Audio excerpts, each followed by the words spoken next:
Good morning. So last క్లాస్లో మనం అంతర్జాతీయ సంస్థలు పరిణామం గురించి చర్చిస్తూ నానాజాతీయ సమితి అండ్ యుఎన్ఓ పరిణామం గురించి కూడా చర్చించాం. సో మీకు అందరికీ తెలుసు యుఎన్ఓలో ప్రధానంగా 6 విభాగాలు ఉన్నాయి. So general assembly and security council and ఎకోసాక్, trusteeship council, international court of justice, secretariat.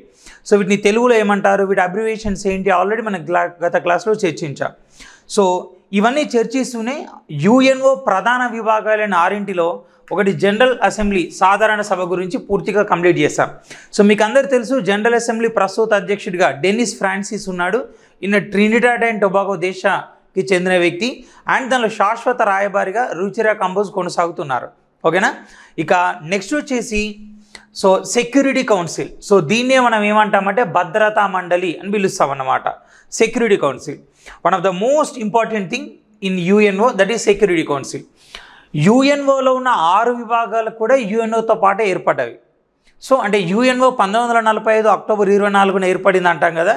So సాధారణ సభ కానీ భద్రతా మండలి కానీ మరేదైనా విభాగం కానీ సో 1945లోనే ఏర్పడింది. సో దీనిలో సభ్య దేశాలు వచ్చేసి మనకి 5+10 ఉంటాయి. What is the major difference between 5+10? So ఎందుకు మనం 5+10 అన్నాం? సో 5కి 10కు ఉన్న డిఫరెన్స్ ఏంటి అంటే చూద్దాం. యాక్చువల్గా ఈ 5 శాశ్వత దేశాలు, వీటిని పర్మనెంట్ కంట్రీస్, సో శాశ్వత దేశాలు అని పిలుస్తాం. అండ్ నెక్స్ట్ ఈ 10 వచ్చేసి ఏంటంటే తాత్కాలిక దేశాలు. సో తాత్కాలిక దేశాలు, టెంపరరీ కంట్రీస్, అంటే కొద్ది కాలం పాటు పనిచేసేవి అని. ఎంతకాలం అనేది ఒక్కొక్క దానికి ఒక రకంగా ఉండొచ్చు. సో ఇప్పుడు శాశ్వత దేశాలని అన్నాం. మీరు ఇంతకుముందు సాధారణ సభ చదువుకున్నప్పుడు ఏం చదువుకున్నారంటే సాధారణ సభ ఎవ్రీ ఇయర్ సెప్టెంబర్ లాస్ట్ వీక్లో సమావేశం అవుతుంది. సో న్యూయార్క్లో అది ఒక కొత్త దేశాన్ని చేర్చుకోవడం, ఒక దేశాన్ని తొలగించడం దాని చేతుల్లోనే ఉంటుంది. ఇంకా చెప్పాలంటే యుఎన్ఓ ప్రతి కార్యక్రమాన్ని వాళ్ళే నిర్ణయిస్తారు అని మనం తెలుసుకున్నాం. సో ఒక కొత్త దేశాన్ని చేర్చుకునే అవకాశం సాధారణ సభ చేతుల్లో ఉంటుంది అన్నాం. అలాగే ఒక సభ్య దేశం యుఎన్ఓ రాజ్యాంగానికి అగెనిస్ట్గా ప్రవర్తిస్తే, ఎందుకంటే యుఎన్ఓకి ఒక రాజ్యాంగం ఉంది, దీన్ని దక్షిణాఫ్రికాకు చెందిన జాన్ క్రిస్టియాన్ అనేవాడు రాశాడు. ఆ రాజ్యాంగానికి అగెనిస్ట్గా ఎవరైనా ప్రవర్తిస్తే దాన్ని తొలగించవచ్చు, అయితే ఏకగ్రీవంగా లేకపోతే 2/3 మెజార్టీ ఆధారంగా అని తెలుసుకున్నాం. మరి ఒక దేశాన్ని తొలగించే అవకాశం ఉన్నప్పుడు శాశ్వత దేశాలని ఎందుకంటాం? శాశ్వత పర్మనెంట్ అంటే తొలగించడానికి వీలు లేనిది అనేది కదా అర్థం. సో అంటే అర్థం ఏంటంటే ఐక్యరాజ్య సమితిలో 193 దేశాలు ఉంటే ఈ 5 మినహా మిగతా 188 దేశాలను తొలగించవచ్చు. మిగతా 188 దేశాలను తొలగించవచ్చు. ఎలా? ఐదర్ యునానిమస్ అంటే సో ఏకగ్రీవం, అండ్ లేకపోతే సో 2/3 మెజారిటీ, లేకపోతే సో 2/3 మెజారిటీ ఆధారంగా తొలగించవచ్చు. అర్థమైంది కదా. అంటే శాశ్వత దేశాలంటే అర్థం ఏంటంటే తొలగించడానికి వీలు లేనివి, సభ్యత్వం రద్దు చేయడానికి వీలు లేనివి అని అర్థం. అవి తాత్కాలిక దేశాలు. దాని గురించి తర్వాత క్లాస్లో చర్చిద్దాం. సో ఇప్పుడు ఇష్యూ ఏంటి, మనకు శాశ్వత దేశాలు అన్నాం. సో శాశ్వత దేశాలు మనకి ఎన్ని ఉన్నాయి? 5 ఉన్నాయి. So China, France, Russia, UK, USA. So USA means United States of America. మొత్తం 5 దేశాలు ఉన్నాయి. ఏంటి 5 దేశాలు? ఏంటి ఈ దేశాల ప్రత్యేకత అంటే ఈ శాశ్వత దేశాలకు ఒక ప్రత్యేక అధికారం ఉంది, దాన్నే వీటో అని అంట. వీటో మళ్ళీ దీని ఫుల్ ఫామ్ ఏం లేదు. చాలామంది వీటో అంటే దీనికి ఏమైనా ఫుల్ ఫామ్ ఉంటుందా, ఎక్స్పాన్షన్ ఉంటుందా అనుకుంటారు. అదేం లేదు. సింపుల్గా చెప్పాలంటే వీటో పవర్ అని అర్థం ఏంటంటే అబ్సల్యూట్లీ రిజెక్టెడ్ అన్నమాట. అంటే నిర్విద్యంగా తిరస్కరించడం. అబ్సల్యూట్లీ రిజెక్టెడ్, నిర్విద్యంగా తిరస్కరించడం. అంటే సింపుల్గా చెప్పాలంటే ఏంటంటే ఎటువంటి మాటకు తావు లేకుండా లేదా ఎటువంటి డిస్కషన్కు అవకాశం ఇవ్వకుండా సో తొలగించే పద్ధతిని మనం నిర్విద్యంగా తిరస్కరించను అని అంటాం. సో ఇప్పటిదాకా మనం ఒక విషయం చెప్పుకున్నాం. ప్రపంచంలో ఏ నిర్ణయమైనా ఎవరు తీసుకుంటారన్నాం? యుఎన్ఓలో ఏ నిర్ణయమైనా సాధారణ సభ తీసుకుంటుంది అన్నాం. సాధారణ సభ తీసుకుంటుంది అన్నాం. ఎలా తీసుకుంటుంది అన్నాం? అయితే ఏకగ్రీవంగా తీసుకుంటుంది, సో లేదా 2/3 మెజార్టీ ఆధారంగా తీసుకుంటుంది అన్నాం. సో ఏకగ్రీవంగా తీసుకుంటే ప్రాబ్లం ఏం లేదు, ఎందుకంటే అందరు కలిసి ఏకగ్రీవంగా తీసుకున్నారు. అది అనుకూలంగానైనా సరే వ్యతిరేకంగానైనా సరే ఏకగ్రీవంగా తీసుకుంటే ప్రాబ్లం లేదు. 2/3 మెజార్టీ ఆధారంగా అన్నాం. అంటే ఫర్ ఎగ్జాంపుల్ ఇప్పుడు చెప్తున్నాను. సో 2014 సెప్టెంబర్ 17 నాడు సో భారత ప్రధాని నరేంద్ర మోడీ సెప్టెంబర్ 27 నాడు 2014 సెప్టెంబర్ 27 నాడు భారత ప్రధాని మోడీ యుఎన్ఓ సాధారణ సభ సమావేశానికి వెళ్ళి అక్కడ ఏమన్నాడంటే సో జూన్ 21ని అంతర్జాతీయ యోగా దినంగా గుర్తించండి అన్నాడు. అంతర్జాతీయ యోగా దినంగా గుర్తించండి అన్నాడు. కొందరు దీనికి ఓకే అన్నారు, కొందరు నో అన్నారు. ఎస్పెషల్లీ దీనికి నో చెప్పిన వాళ్ళు ఎవరంటే యమన్ ఆర్ ఇరాన్. ఈ రెండు దేశాలు కూడా these are complete Islamic countries. So ఇవి ఆపోజ్ చేసినాయి. అంటే వాళ్ళు ఏమంటున్నారంటే యోగా అనేది హిందూ మతానికి సంబంధించింది, యోగాలో సూర్య నమస్కారాలు ఉంటాయి, అవి మా మతపరమైన నిబంధనలు విరుద్ధం కాబట్టి మేము పాటించమన్నారు. అవే కొన్ని ఇస్లామిక్ దేశాలైనటువంటి Saudi Arabia, Kuwait, Jordan, Egypt, Libya, ఓకేనా. సో ఈ యుఏఈ ఈ దేశాలన్నీ కూడా యాక్సెప్ట్ చేసినాయి. ఇప్పుడు కొందరు అవును, అందరూ అవును అంటే అవును, అందరూ కాదంటే తిరస్కరిస్తారు. కొందరు అవును కొందరు కాదంటే ఏం చేయాలి, ఓటింగ్ పెట్టాలి. ఇప్పుడు ఓటింగ్లో ఎంత మెజార్టీ రావాలి, 2/3 మెజార్టీ. అంటే ఎంత రావాలంటే 128 సో బై 193 వస్తే సరిపోతుంది. దీన్ని 2/3 మెజార్టీ అంటాం. కానీ ఇక్కడ 128 కాదు, ఏకంగా ఈ తీర్మానానికి అనుకూలంగా 170 అనుకూలంగా ఓట్లు వచ్చినాయి. 170 కాబట్టి యోగా డే అప్రూవ్ అయింది. సో ఫస్ట్ యోగా డే మనం 2014లో ఆమోదిస్తే దీన్ని జరుపుకోవడం అంటే ఫస్ట్ అబ్జర్వ్డ్ మనకి 2015 సంవత్సరం నుంచి దీన్ని ఎవ్రీ ఇయర్ జరుపుకుంటున్నాం. ఈ చెప్పిందే మళ్ళీ ఎందుకు చెప్పినానంటే జాగ్రత్త వినండి. ప్రపంచంలో ఏ దేశం తీసుకున్న నిర్ణయానైనా ఈ 5 దేశాలలో ఒక దేశం ఆపొచ్చు అని చెప్పినాం. దాన్నే 2 వీటో అని చెప్పినాం. ఇప్పుడు ప్రపంచం మొత్తం తీసుకున్న నిర్ణయం అంటే ప్రపంచంలో దేశాలు ఎన్ని ఉన్నాయి మనకి, ఇప్పుడు యుఎన్ఓలో దేశాలు ఎన్ని ఉన్నాయి, 193 దేశాలు ఉన్నాయి. 193 దేశాలు. ఈ 193 దేశాలలో 192 అనుకూలంగా వేసినా సరే ఈ 5 ఏ ఒక్కటి వ్యతిరేకించినా సో ఏ ఒక్క శాశ్వత దేశం వ్యతిరేకించిన, సో పర్మనెంట్ కంట్రీ ఏ ఒక్కటి వ్యతిరేకించిన, ఓకేనా, ఏ ఒక్కటి వ్యతిరేకించిన టోటల్ ఈ తీర్మానం మొత్తం డిజాల్వ్ అవుతుంది. నీకు 193కు 192 ఒప్పుకున్నా సరే ఈ 5 ఒకటి వ్యతిరేకించిన ఆగిపోతుంది. ఇక 192లో 192 170 ముచ్చటనే కాదు. అండ్ ఇక్కడ 5 ఏ ఒక్క దేశం వీటో చేయలేదు కాబట్టి ఈ డిసిజన్ యాక్సెప్ట్ అయ్యింది. అంటే 2/3 మెజార్టీ ఉండాలి. అండ్ ఈ శాశ్వత దేశాల ఏ ఒక్క దేశం కూడా వ్యతిరేకించే అవకాశం ఉండకూడదు. అప్పుడే ఆ తీర్మానం అమల్లోకి వస్తుంది. సో దాన్నే వీటో పవర్ అంటాం. ఫర్ ఎగ్జాంపుల్ ఇంకా మీకు అర్థం కావాలంటే వీటోకి ఎగ్జాంపుల్ చెప్తాను, కొన్ని చూడండి. వీటోకి కొన్ని ఎగ్జాంపుల్ చెప్తాను, జాగ్రత్తగా చూడండి, ఓకేనా. సో మనకు 1992 నుంచి 1996 వరకు అంటే 1992 జనవరి 1 నుంచి 96 డిసెంబర్ 31 వరకు అంటే perfect 5 years 92, 93, 94, 95, 96. So UNO secretary జనరల్గా బోత్రోస్ గలీ అని ఉండేవాడు. సో బోత్రోస్ గలీ ఈజిప్ట్, ఈయన ఆఫ్రికా దేశం. సో ఈజిప్ట్ రాజధాని కైరో. ఈ ఈజిప్ట్నే గిఫ్ట్ ఆఫ్ ద నైలును వరప్రసాదం అంట. ఈజిప్ట్ అధ్యక్షుడిగా ప్రస్తుతం మనకు అబ్దుల్లా ఫతా అల్ సీసీ ఉన్నాడు. ఈయన 2023 గణతంత్ర ఉత్సవాలు గెస్ట్గా వచ్చాడు. ఇక 2024లో జరిగిన 75వ గణతంత్ర ఉత్సవాలకు ఫ్రాన్స్ అధ్యక్షుడు ఎమాన్యుయల్ మ్యాక్రాన్ గెస్ట్గా రావడం జరిగింది. సో ఈయన రెండోసారి అంటే మళ్ళీ 1997 జనవరి 1 నాడు సో మళ్ళీ తిరిగి పోటీ చేశాడు. సో పోటీ చేస్తే ఏంటి, ఆపోజిట్ ఎవరు పోటీ చేశారు, ఈ బోత్రోస్ గలీకి ఆపోజిట్లో కోఫీ అన్నన్ అనే వ్యక్తి పోటీ చేశాడు. కోఫీ అన్నన్ కూడా ఘనా దేశం వాడు. So Ghana. సో ఈయనకు 2001లో నోబెల్ పీస్ ప్రైజ్ వచ్చింది. అండ్ నోబెల్ ప్రైజ్ వచ్చిన ఏకైక సెక్రటరీ జనరల్ ఇతనే. సో నోబెల్ పొందిన ఏకైక secretary general, only UNO secretary general so ఇతనే. సో ఈయన ఎన్నికైన తర్వాత వచ్చింది నోబెల్. సరే 1990లో పోటీ చేశాడు. ఇప్పుడు పోటీ చేస్తే ఇద్దరి మధ్య పోటీ చేసి సభ్య దేశాలని ఓట్లేయాలి. ఎవరికి 2/3 మెజార్టీ వస్తుందో వాళ్ళు గెలిచినట్టు ప్రకటించాలి. కానీ ఇక్కడ ఏం చేసింది అమెరికా, సో ఈయన యుఎస్ఏ ఈయన మెంబర్షిప్ని వీటో చేసి పడేసింది. దాంతో ఆయన అభ్యర్థిత్వం తిరస్కరించబడింది. ఈయన యునానిమస్గా ఎంపికయ్యాడు. ఇది 1 ఎగ్జాంపుల్. ఇప్పుడు మనం ఏం చేస్తున్నామంటే వీటోకి ఎగ్జాంపుల్ చెప్తున్నా, అంటే వీటో ఉపయోగిస్తే ఏ విధంగా ఉంటుంది, లేకుంటే ఏ విధంగా ఉంటుంది. ఓకే, ఇప్పుడు బోత్రోస్ గలీకి ఆపోజిట్గా కోఫీ అన్నన్ పోటీ చేశాడు. ఆయనకు opposite candidate nomination America veto చేసింది, దాంతో రిజెక్ట్ అయిపోయింది. ఇక నీకు ఆపోజిట్ క్యాండిడేట్ ఎవరు లేరు కాబట్టి యునానిమస్గా ఏకగ్రీవంగా ఎంపికయ్యాడు. ఇక రెండోది ఏంటంటే కోఫీ అన్నన్ మనకు 1997 జనవరి 1 నుంచి 2006 డిసెంబర్ 31 వరకు 10 years 2 times పనిచేశాడు.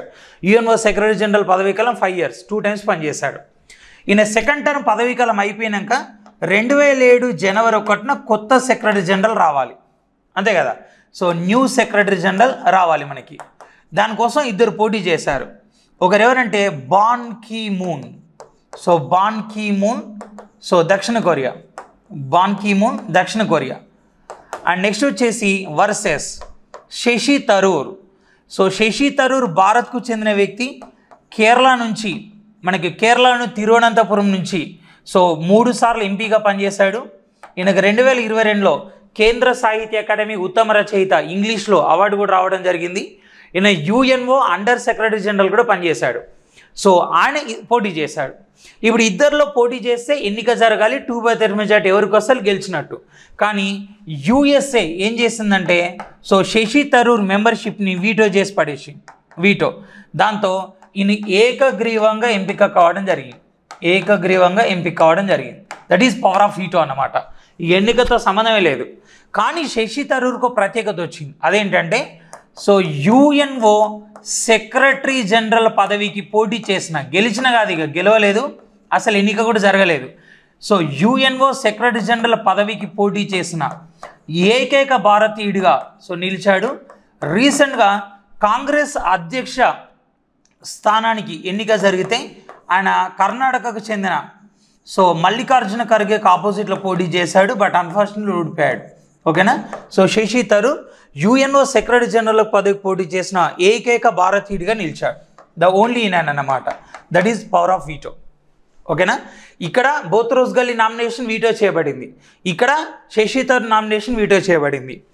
ఇక కంప్లీట్గా భారతదేశానికి సంబంధించిన ఎగ్జాంపుల్ మీకు ఏం చేస్తున్నానంటే నేను వీటో పవర్కున్న ఎగ్జాంపుల్ చెప్తున్నాను. ఇవి ఎగ్జామ్లో వస్తాయని కాదు, నీకు అర్థం కావడం కోసం.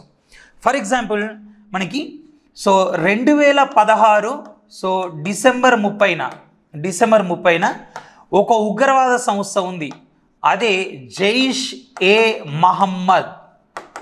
జైష్ ఏ మహమ్మద్ అనేది ఒక ఉగ్ర సంస్థ. One of the terrorist organisation. దీని చీఫ్ ఎవరైతే ఉన్నారో, ఈ జైష్ ఏ మహమ్మద్ చీఫ్ ఎవరైతే ఉన్నారో మసూద్ అజర్. జైష్ ఏ మహమ్మద్ చీఫ్ మసూద్ అజర్. ఓకేనా. ఈ మసూద్ అజర్ని అంతర్జాతీయ ఉగ్రవాదిగా ప్రకటించాలని భారత్ తీర్మానం ప్రవేశపెట్టింది. అంతర్జాతీయ ఉగ్రవాదిగా గుర్తించాలని లేదా ప్రకటించాలని భారత్ ఒక తీర్మానం పెట్టింది. భారత్ తీర్మానం. ఇప్పుడు అందరు కలిసి తీర్మానాన్ని తిరస్కరించారనుకోండి, తిరస్కరించవచ్చు. లేదా అందరు కలిసి ఇప్పుడు ఉగ్రవాది అని ఒప్పుకున్నారనుకోండి, ఒప్పుకోవచ్చు. దాన్ని ఏకగ్రీవం అంట. అలా కాకుండా కొందరు అవును కొందరు కాదంటే ఏం చేయాలి? ఓటింగ్ పెట్టాలి. ఓటింగ్ జరిగింది, దీనిపైన ఓటింగ్ జరిగింది. India got 2/3 majority. ఇండియా రిజల్యూషన్కు 2/3 మెజార్టీ వచ్చింది. అంటే ఇప్పుడు మసూద్ అజర్ని అంతర్జాతీయ ఉగ్రవాదిగా ప్రకటించాలని 2/3 మెజార్టీ వచ్చిందంటే ఆయన ప్రకటించాలనే కదా అర్థం.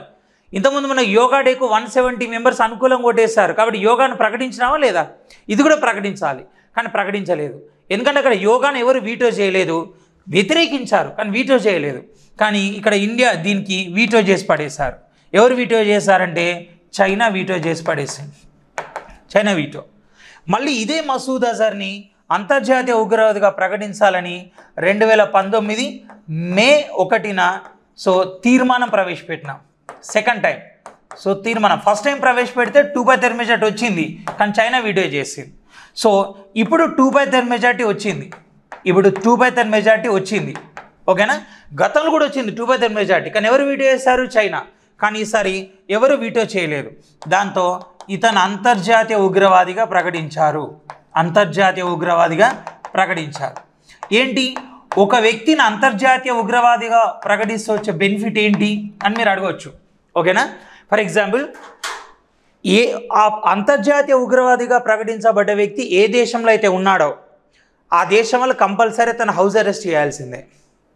ఓకేనా? సో హౌస్ అరెస్ట్ చేస్తారు, బయటికి వెళ్ళలేడు, ఎవరిని కలవనివ్వరు.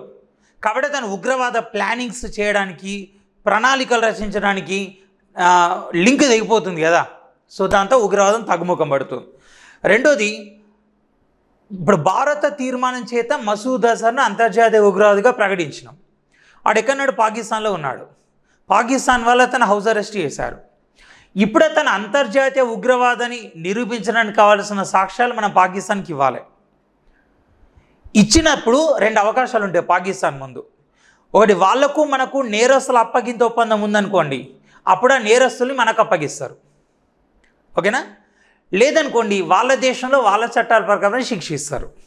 లేదు మన సాక్ష్యాలు ఇవ్వలేదనుకోండి, ఎవరిని వదిలేస్తారు. ఇది రెండోది. మూడోది, వాళ్ళ బ్యాంకు ఖాతాలు మొత్తం ఫ్రీజ్ అయితే, ప్రపంచవ్యాప్తంగా ఎన్ని దేశాల బ్యాంకు ఖాతాలను ఉండనివ్వండి, ఫ్రీజ్ అయిపోతాయి. సో ఇప్పుడు పలానా దగ్గర మానవ బాంబు దాడి చేయి, నీకు 10 లక్షలు ఇస్తామంటే ఎవడన్నా డబ్బు కాశపడి పోయి తనకు తాను పేల్చుకొని పక్క వాళ్ళని చంపుతాడు. కానీ నా బ్యాంకులో డబ్బులు ఉన్నాయి, సీజ్ అయినాయి, నువ్వైతే ఫస్ట్ పోయి మానవ బాంబు దాడి చేసి చచ్చిపో, నువ్వు చచ్చిపోయినాక మీ ఇంటికి డబ్బులు ఇస్తా అంటే ఎవడన్నా పోతాడా? సో దీనివల్ల కంప్లీట్ ఉగ్రవాదం తక్కువముఖం పడుతుంది అని భారత్ సో ఇది చేసి. సో ఇంతకు మసూద్ అజర్ ఎవరు అన్న డౌట్ మీకు రావచ్చు. సో ఇంతకు మసూద్ అజర్ ఎవరంటే, యాక్చువల్గా మీరు సింగం 2 సినిమా చూసారా? సింగం 2 సినిమాలో మీకు డానీ అని ఒక విలన్ ఉంటాడు, షిప్లో తిరుగుతాడు ఎప్పుడు సముద్రంలో. వాడిని సూర్య ఒకసారి అరెస్ట్ చేస్తాడు. డానీ అనే విషయం సూర్యకి తెలియదు, ఆయన తప్పించుకొని పోతాడు. సేమ్ ఇలాంటి కేసే ఢిల్లీలో ఒకటి జరిగింది. Most wanted criminal Masood Azhar అనే విషయం తెలియక ఒక కేసులో డిఎస్పీ ఆర్ ఏసీపీ అతన్ని అరెస్ట్ చేశాడు. అరెస్ట్ చేయగానే తెలిసింది వీడు మసూద్ అజర్ అని. దాంతో జైల్లో పడేశారు. ఢిల్లీలోని తీహార్ జైల్లో ఉన్నాడు. అప్పుడు 1999 డిసెంబర్ 23 నాడు సో నేపాల్లోని కాఠ్మండూ నుంచి అండ్ తర్వాత ఇండియాకు ఒక విమానం వస్తుంది, ఢిల్లీకి ఎయిర్ ఇండియా విమానం వస్తుంది. దాన్ని ఉగ్రవాదులు హైజాక్ చేశారు. ఉగ్రవాదులు సో పైలట్లను బెదిరించి హైజాక్ చేశారు. హైజాక్ చేసి విమానాన్ని ఎక్కడికి తరలించారంటే కాందహార్ తరలించారు. కాందహార్ ఎక్కడ ఉందంటే ఆఫ్ఘనిస్తాన్ ఉంది. మధ్యలో పూణేలో బలవంతంగా ఫ్యూయల్ నింపించి సో కాందహార్ తరలించారు. వాళ్ళ డిమాండ్ ఏంటంటే మసూద్ అజర్ను వదిలేస్తేనే ఈ 182 మంది ప్రయాణికులను వదిలేస్తాం, 182 మంది ప్రయాణికులను వదిలేస్తాం అని వీళ్ళు అన్నారు. సో అప్పుడు ప్రధాని వాజ్పేయి మీటింగ్ పెట్టారు. రకరకాల సమాలోచనలు జరిగిన తర్వాత సో ప్రతిపక్షాలను ఏమన్నాయి, వదిలేద్దాం ఎందుకంటే 182 ప్రయాణికులు చాలా సెన్సిటివ్ అని. సో వాజ్పేయితో పాటు మరికొంతమంది ఏమన్నారు, విమానాన్ని పేల్చేద్దాం ఎందుకంటే 182 మెంబర్స్ చనిపోతారు, దానిలో 5 ఉగ్రవాదులు కూడా చనిపోతారు, అండ్ మసూద్ అజర్ను ఉరిదీసి పడేద్దాం. ఇక ఫ్యూచర్లో ఎవడు కూడా విమానాన్ని హైజాక్ చేయడు. ఇప్పుడు మీ ఇంట్లో చిన్నపిల్లలు ఉన్నారు, కింద పడుకొని మట్టిలో బొర్రితే సో మనం చాక్లెట్ కొనిస్తామన్న విషయం మనకి తెలిసిందనుకో, ప్రతిరోజు మనల్ని కింద పడుకొని పొరుకుంటూ బ్లాక్మెయిల్ చేస్తాడు, లేదా గోడ గుట్టుకుని బ్లాక్మెయిల్ చేస్తాడు. కాబట్టి ఎంత గుట్టుకున్నా మనం కొనియమన్నప్పుడు వాడు కొట్టుకుంటాడా, సపరేట్ కూర్చుంటాడు. సో ఇప్పుడు ఒకసారి వదిలేసాం అనుకో, ఫ్యూచర్లో రిపీట్ అవుతుంది. కాబట్టి పేల్చేద్దాం. రెండో ఆప్షన్, హెలికాప్టర్ల ద్వారా సైన్యాన్ని దించుదాం, సర్జికల్ స్ట్రైక్ లాగా. సడన్గా విమానంలోకి తుపాకులు పట్టుకొని ఎంటర్ అవుతారు సైనికులు. సో ఉగ్రవాదులు కాలుస్తారు, వీళ్ళు కాలుస్తారు. ఉగ్రవాదులు 5 చనిపోతారు. ఈ కాల్పుల్లో 20-30 ప్రయాణికులు కూడా పోతారు. కానీ 150 మెంబర్స్ సెక్యూరిటీ ఉంటారు. అండ్ ఈ ఉగ్రవాదిని ఉరిదీసి పడేద్దాం మసూద్ అజర్ని. సో రకరకాల సమాలోచనలు జరిగి లాస్ట్కి విడుదల చేయాలని నిర్ణయించుకున్నారు. అప్పటి విదేశీ వ్యవహారాల మంత్రి జశ్వంత్ సింగ్ సో ఆయన తీసుకెళ్లి ప్రయాణికులు విడిపించుకొని వచ్చాడు. ఇప్పుడు మసూద్ అజర్ విడిపించబడింది ఎప్పుడు? సో ఈ మసూద్ అజర్ ఎప్పుడు విడిపించబడ్డాడంటే 1999 సో డిసెంబర్ 31న మసూద్ అజర్ విడుదల చేయబడ్డాడు ఈ హైజాక్ ద్వారా. అండ్ 2000 సంవత్సరం డిసెంబర్లో ఆయన ఏం చేశాడు, ఒక షాప్ పెట్టాడు. ఆ షాప్ పేరే అదే ఉగ్రవాదుల షాపు. సో దాన్ని మనం జైష్ ఏ మహమ్మద్ అని అంటాం, జైష్ ఏ మహమ్మద్. అండ్ 2000 డిసెంబర్లో పెట్టింది కదా, ఇది 2001 డిసెంబర్ 13న పార్లమెంటుపై దాడి చేసింది. అప్పటి హోంమంత్రి ఎల్కే అద్వానీ సో పార్లమెంటుపై దాడి చేసింది. ఓకేనా? అండ్ 2016 సో సెప్టెంబర్ 18న ఉరి ఉగ్రదాడి చేసింది. ఉరి ఉగ్రదాడి.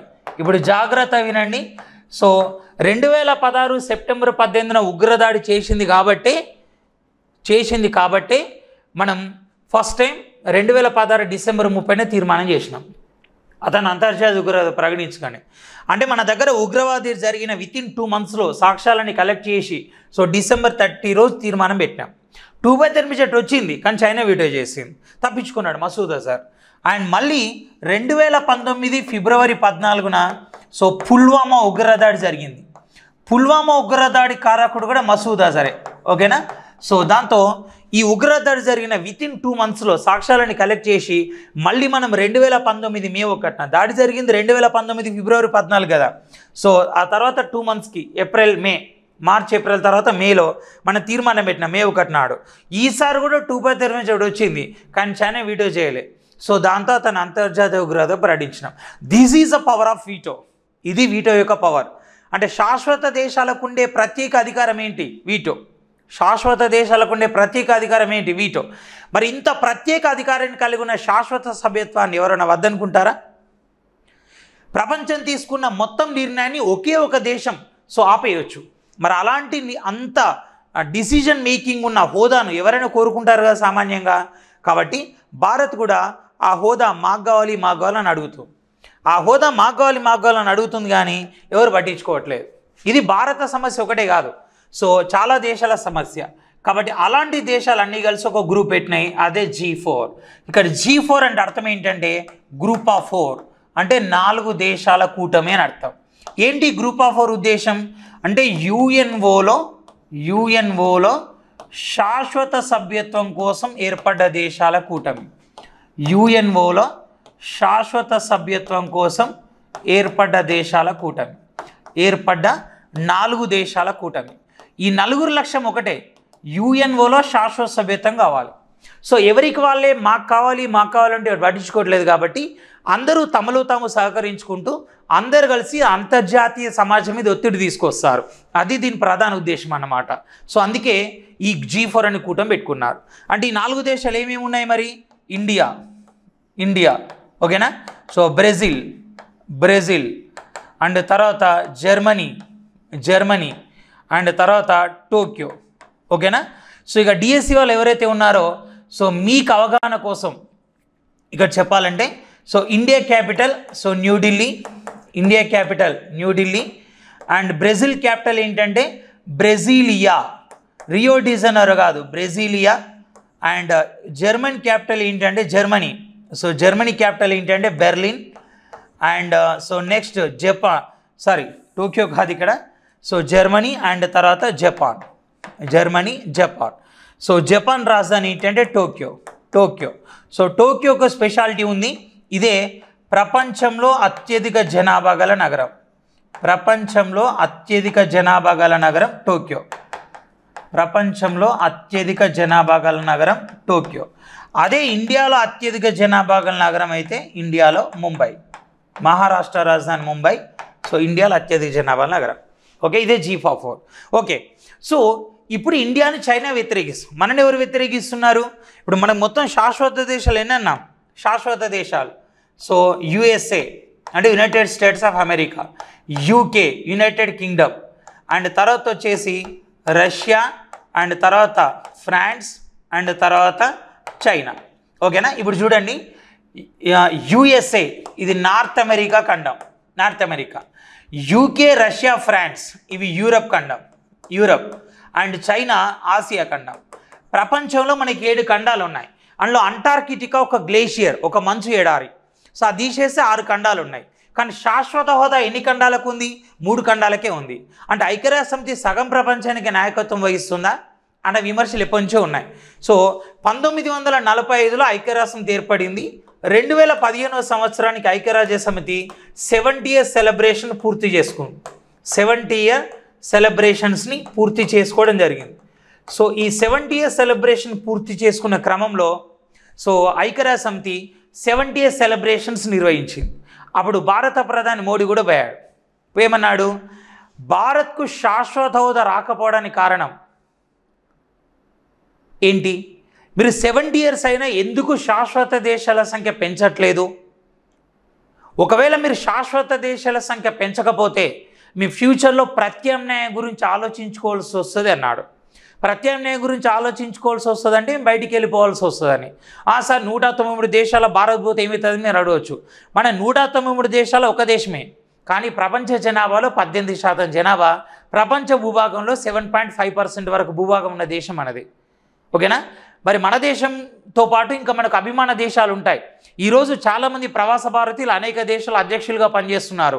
గయానా అధ్యక్షుడు ఇర్ఫాన్ మహమ్మద్ అలీ, అండ్ సూరినామ్ అధ్యక్షుడు చంద్రికా పెరసా సంటోరి, అండ్ మారిషస్ ప్రవీణ్ జగన్నాథ్, చాలా దేశాల్లో భారతీయులు ఉన్నారు. అండ్ భారత్ చుట్టుపక్కల ఉన్న దేశాల్లో భూటాన్, నేపాల్, శ్రీలంక అండ్ బంగ్లాదేశ్. సో ఇవన్నీ భారత్కు ప్రీతిపాత్రమైన దేశాలు. సో అంటే మన ఒకలం బయటకు వస్తే నంబర్ ఆఫ్ దేశాలు ఎన్ని వస్తాయో చెప్పలేం, కానీ ప్రపంచ జనాభాలో 40% జనాభా బయటకు వచ్చే అవకాశం ఉంది. దాంతో ఐక్యరాష్ట్రసమితి ముక్కలు ఉంది, అవకాశం ఉంది. వాళ్ళకి భయమైంది, అసలే మోడీ చాలా డేంజర్, ఇది చేసినా చేస్తాడు, ఈ పని అంతా ఏందనో కమిటీ చేశారు. ఆ కమిటీ ఏంటంటే, so that committee headed by Madeleine Bright committee. So UN వాళ్ళు కమిటీ చేశారు. ఆ కమిటీ ఏంటంటే మెడలిన్ బ్రైట్ కమిటీ. ఏంటి మెడలిన్ బ్రైట్ కమిటీ పని ఏంటి అంటే, సో శాశ్వత అండ్ తాత్కాలిక. అదే సార్, ఒక శాశ్వత దేశాల సంఖ్యనే పెంచమని మనం అడుగుతున్నాం కదా అని అనుకోవచ్చు. మనం శాశ్వత దేశాల సంఖ్యను పెంచమని అడుగుతున్నాం, ఎందుకంటే మనకు చాలాసార్లు తాత్కాలిక దేశంగా అవకాశం వచ్చింది కాబట్టి. కానీ ఇప్పటికీ ఒక్కసారి కూడా తాత్కాలిక దేశంగా అవకాశం రాని వాళ్ళు చాలామంది ఉన్నారు. వాళ్ళు ఏమంటారు, తాత్కాలిక దేశాల సంఖ్యను పెంచండి అంటారు. ఎందుకంటే మనకి తాత్కాలిక దేశంగా అవకాశం వస్తలేదు కాబట్టి. మనకు తాత్కాలిక దేశంగా 8 సార్లు అవకాశం వచ్చింది కాబట్టి మనం ఏమంటాం, శాశ్వత దేశాల సంఖ్యను పెంచండి అంటాం. కాబట్టి ఇప్పుడు ఐక్యరాజ్య సమితి ఏమంది, శాశ్వత అండ్ తాత్కాలిక దేశాల సంఖ్య సో పెంపుదల సూచనల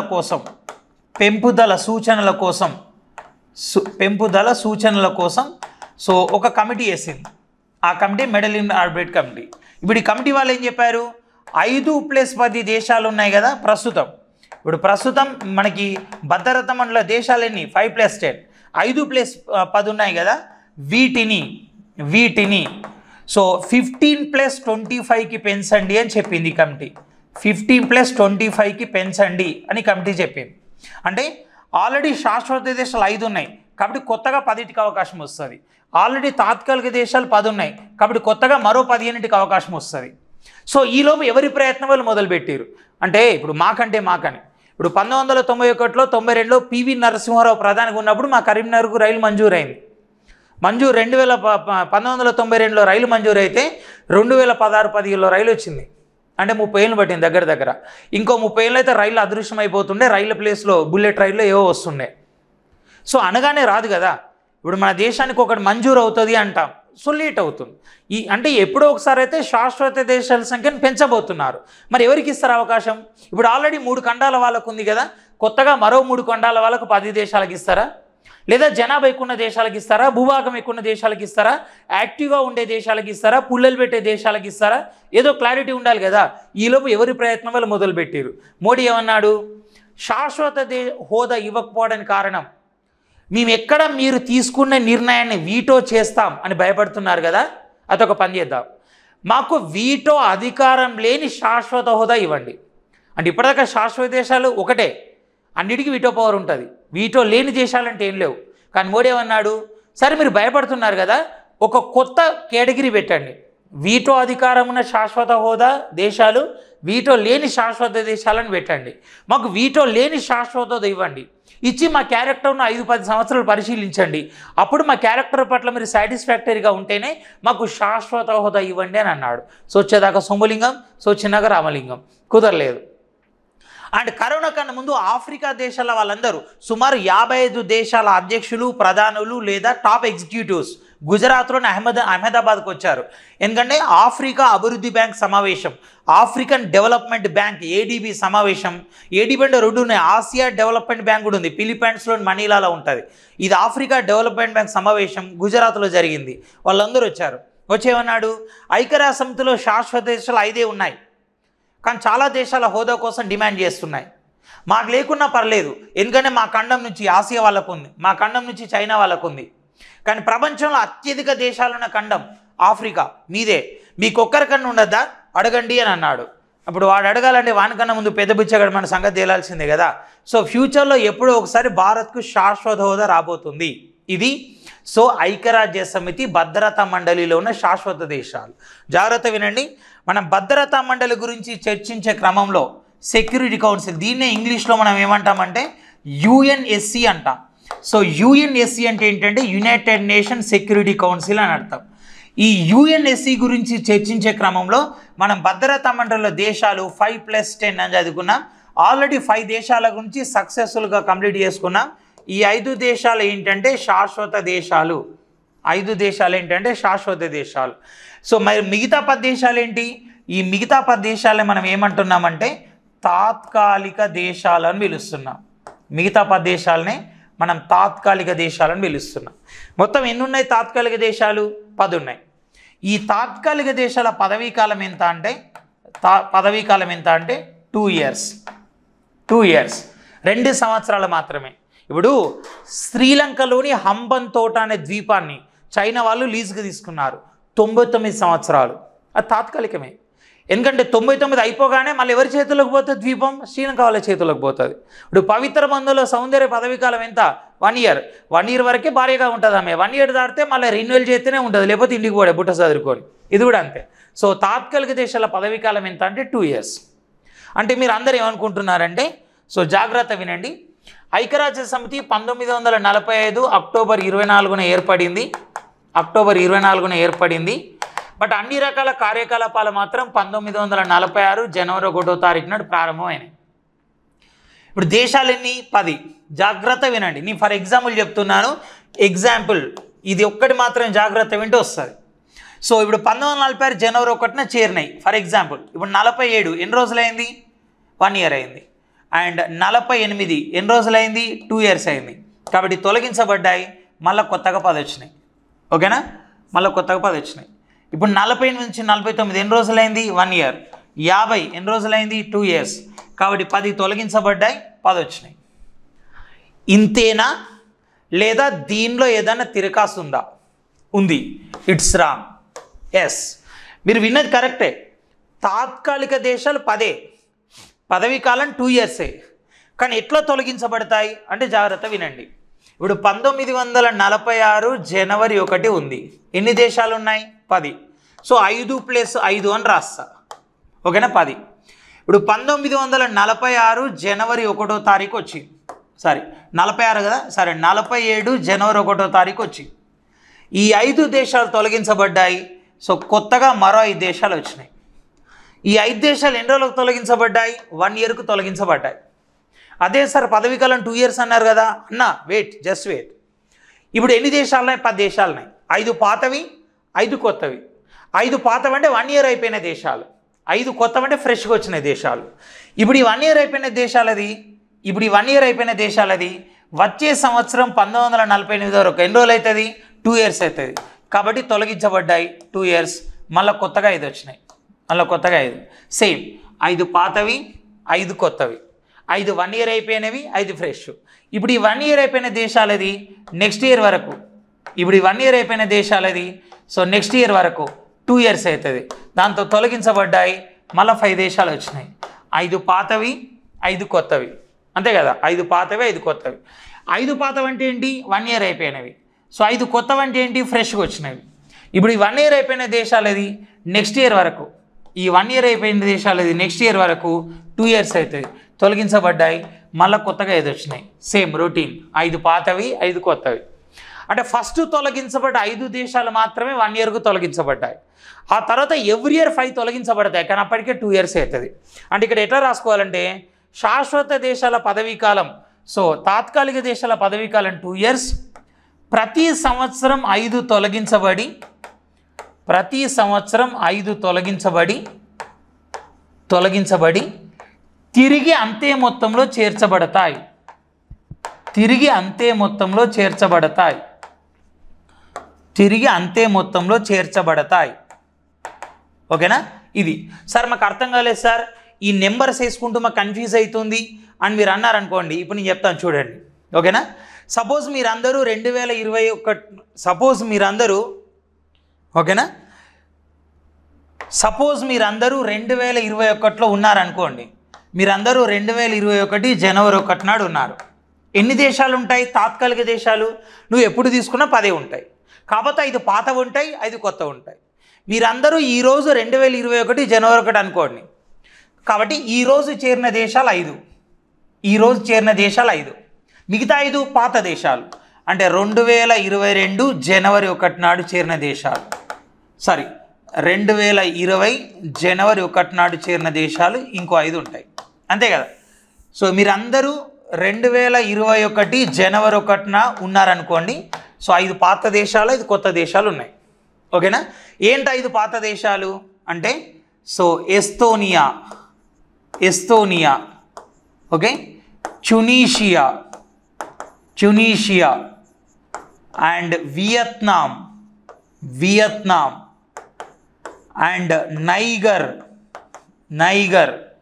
and Saint Vincent and Grenadines, ఇదొక దేశం. ఇవన్నీ 2020లో వచ్చినాయి. ఇక 2021లో ఏమి వచ్చినాయి? ఇండియా, ఓకేనా, and Mexico and Norway, Kenya, Ireland, ఇవి 2021లో వచ్చినాయి. మనం ఏమన్నాం? 5 పాత దేశాలు, 5 కొత్త దేశాలు. ఇప్పుడు 5 పాత దేశాలంటే 1 ఇయర్ అయిపోయినవి, అంతే కదా. 5 కొత్త దేశాలంటే ఫ్రెష్. ఇప్పుడు వచ్చే సంవత్సరం 2022 జనవరి 1 వచ్చేసరికి, ఈ 1 ఇయర్ అయిపోయిన దేశాలు ఎన్ని రోజులు అవుతుంది? 2 ఇయర్స్ అవుతుంది. కాబట్టి తొలగించబడ్డాయి, కొత్తవి వస్తాయి. ఏమొస్తాయి కొత్తగా అంటే వినండి. ఆల్బేనియా అండ్ బ్రెజిల్ అండ్ తర్వాత ఘనా అండ్ తర్వాత గబాన్, యుఏఈ వచ్చినాయి. ఇప్పుడు కొత్తగా వచ్చినాయి చూడండి. లెస్ట్ చూసారా? ఓకే, ఇవే India, Ireland, Mexico, Norway, Kenya, Albania, Ghana, Brazil, గబాన్, UAE కొత్తగా వచ్చినాయి. ఇప్పుడు 2021లో వచ్చినాయి, 2022లో వచ్చినాయి. అంటే ఇవి పాత దేశాలు. ఇప్పుడు ఇవి వచ్చి 1 ఇయర్ అయింది, ఇవి ఫ్రెష్. ఇప్పుడు నెక్స్ట్ 2023వ సంవత్సరం వచ్చేటప్పటికి ఈ 1 ఇయర్ అయిపోయిన దేశాలు ఎన్ని రోజులు అవుతుంది? 2 ఇయర్స్ అవుతుంది. ఈ 1 ఇయర్ అయిపోయిన దేశాలు ఎన్ని రోజులు అవుతుంది? 2 ఇయర్స్ అవుతాయి. కొత్త దేశాలు వస్తాయి కొత్తగా. ఇప్పుడు కొత్త దేశాలు వస్తే ఈ దేశాలు ఏమైతే పాత అవుతాయి, కొత్తగా ఏమి వచ్చినాయి అంటే రాయండి. ఇప్పుడు చూడండి, స్విట్జర్లాండ్, తర్వాత జపాన్, ఆ తర్వాత ఈక్వెడార్, ఆ తర్వాత మాల్టా, ఆ తర్వాత మొజాంబిక్. ఈ కొత్తగా వచ్చిన దేశాలు వచ్చినాయి. సో ఈ పాతవి, ఇవి కొత్తవి. చూడండి, ఆల్బేనియా, బ్రెజిల్, ఘనా, గబాన్, యుఏఈ పాతవి. చూడండి, ఆల్బేనియా, బ్రెజిల్, ఘనా, గబాన్, యుఏఈ పాతవి. కొత్తగా వచ్చినాయి Swiss, Japan, Ecuador, Malta, Mozambique. చూడండి, ఈక్వెడార్, జపాన్, మాల్టా, స్విస్ అంటే స్విట్జర్లాండ్, మొజాంబిక్ 5 వచ్చినాయి. ఇప్పుడు ఇవి వచ్చి 1 ఇయర్ అయింది, 1 ఇయర్, ఇవి ఫ్రెష్. ఇప్పుడు నెక్స్ట్ 2024 జనవరి 1 వచ్చేటప్పటికి ఈ దేశంలో ఎన్ని రోజులు అవుతుంది? 2 ఇయర్స్ అవుతాయి, అంతే కదా. 2 ఇయర్స్ అవుతాయి. కాబట్టి తొలగించబడ్డాయి, కొత్తగా వచ్చినాయి. కొత్తగా ఏమి వచ్చినాయి? ఆల్జీరియా, ఓకేనా, అండ్ సియెరా లియోన్ అండ్ తర్వాత వచ్చి స్లోవేనియా ఇక్కడ వచ్చినాయి చూడండి. సో తర్వాత వచ్చేసి Guyana and Republic of Korea, ఇవి. సో ఇది ఈ పోయినాయి, పక్క పెట్టండి. ఇక ఇవి పాత దేశాలు, ఇవి కొత్తగా వచ్చిన దేశాలు. ఇవి 2023లో వచ్చిన దేశాలు ఏంటి? Ecuador, Japan, Malta, Switzerland, Mozambique. చూడండి, Ecuador, Malta, so Japan, Switzerland, Mozambique. ఈ కొత్తగా వచ్చినాయి Algeria, Guyana, Republic of Korea, Slovenia. ఈ సంవత్సరం 2024, అంటే 2024 జనవరి 1 నాడు ఉన్నాం. మీరు ఇవన్నీ దేశాలు గుర్తుపెట్టుకోవాల్సిన అవసరం లేదు. ఓన్లీ కొత్తగా వచ్చిన దేశాలు మాత్రమే గుర్తుపెట్టుకోండి. మీకు అర్థం కావడానికి మాత్రమే అవన్నీ చెప్పాను. అర్థమైందా? ఇంత క్లియర్గా చెప్పినా అంటే మళ్ళీ ఒకసారి వినండి అర్థం కాకుంటే. సో 2024 జనవరి 1 వచ్చిన దేశాలు ఏంటంటే ఈ సంవత్సరం వచ్చిన దేశాలు. సో ఇది మాత్రమే గుర్తుపెట్టుకోండి. ఇక పాత దేశాలన్నీ అవసరం లేదు. ఓన్లీ మీరు అది అర్థం కావడం కోసమే సో మీకు చెప్పుకుంటూ వచ్చాను. ఓకేనా? ఏంటి? Algeria, Guyana, Republic of Korea, Slovenia, Sierra Leone, మొత్తం 5 దేశాలు వచ్చినాయి. ఇవి ఎప్పుడు వచ్చినాయి? ఇవి ఎప్పుడు వచ్చినాయంటే 2023 జనవరి 1 దాకా ఉంటాయి. వచ్చినాయి. పదవీ కాలం ఎంత? 2 years. అంటే మీరేమంటారు? 2023లో వచ్చినాయి కదా, 24, 25 అంటారు. తప్పు. 2023 జనవరి 1 నుంచి 2024 డిసెంబర్ 31 దాకా ఉంటాయి. డిసెంబర్ 31 దాకా ఉంటాయి. 2 years అన్నమాట. ఓకేనా? సో ఇక నెక్స్ట్ వచ్చేసి ఏంటంటే అధ్యక్షత. ఇక్కడ భద్రతా మండలి అధ్యక్షత ఎంత అంటే 1 month. 1 month. ఓకేనా?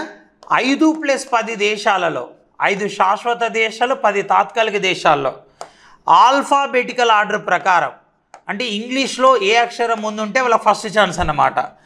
ఆల్ఫాబెటికల్ ఆర్డర్ ప్రకారం అధ్యక్ష పదవి ఉంటుంది.